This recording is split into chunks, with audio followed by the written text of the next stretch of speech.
In this case, there was only one in the state that could have been easier, and that was the jungle primary for the United States Senate. It would have probably undermined confidence in the outcome of the presidential election. And let me be perfectly clear on this. If it was 14,000 votes the other way, we would be doing the exact same thing.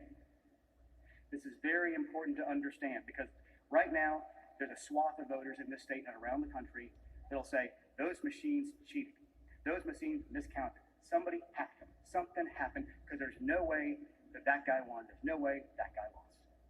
So understand when you are really emotionally tied to the outcome, anything you see that feeds your belief is believed by you. That is the rationale. That is the reason we've chosen to do this audit in this time, in this way. This will be the largest hand retallying by an audit in the history of the United States. We understand that. It is a heavy lift. It'll be, as I said, when we were talking about the traditional recount, understand these are two separate and apart things. There is an audit and there is a recount. Two separate statutes, two separate sets of rules. So we've chosen to do this audit to instill confidence because, as Emil Moffitt asked a question yesterday, you have been telling us now for over a year that we can trust the counts of these electronic voting machines. And guess what? We stand by that statement because it is the truth. We anticipate this audit will bear that out.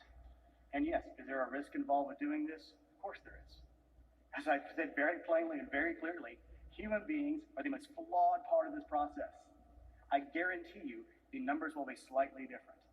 But as a perspective, let me give you some historical data from something that's not exactly the same because it was a recount. The state of Michigan in 2016, they were doing a manual recount on all hand-marked paper ballots. And the court stopped them partway through. They got through a little over 2 million. And through that, President Trump picked up about 750, Hillary Clinton picked up about 850, so the marginal difference was about 100 out of 2 to 2.5 million votes cast, and those were all hand-marked paper ballots. In this particular situation, we are in a better situation because you usually see changes mainly on hand-marked paper ballots because that's where human beings tend to make mistakes. And in this case, it's only about 25% of our votes, about 1.3 million. So we anticipate there will be some changes. This is also be a logistical issue for especially our large counties. So we have hired some outside groups to help with the logistics side, and another outside group which has really designed the procedures and processes we're going to use and given out the instructions, which either if they're going out either right this minute or they went out earlier. We had our first training call with the counties this morning at 11 a.m. I believe it was about an hour and a half. It went well. Counties have a very good understanding of this. And let's give some of the other outside rules around this. They are to begin tomorrow morning at 9 a.m. and they are to end at midnight on Wednesday the 18th. So it's all the way through Wednesday at midnight, not midnight Wednesday morning, midnight of going from Wednesday to Thursday. So they have that amount of time. We have figured out the amount of the amount of auditing teams they need. And these will be auditors. And I know there'll be questions about this. If you want to be an auditor, you must be a state of Georgia resident, and then you have to contact the county.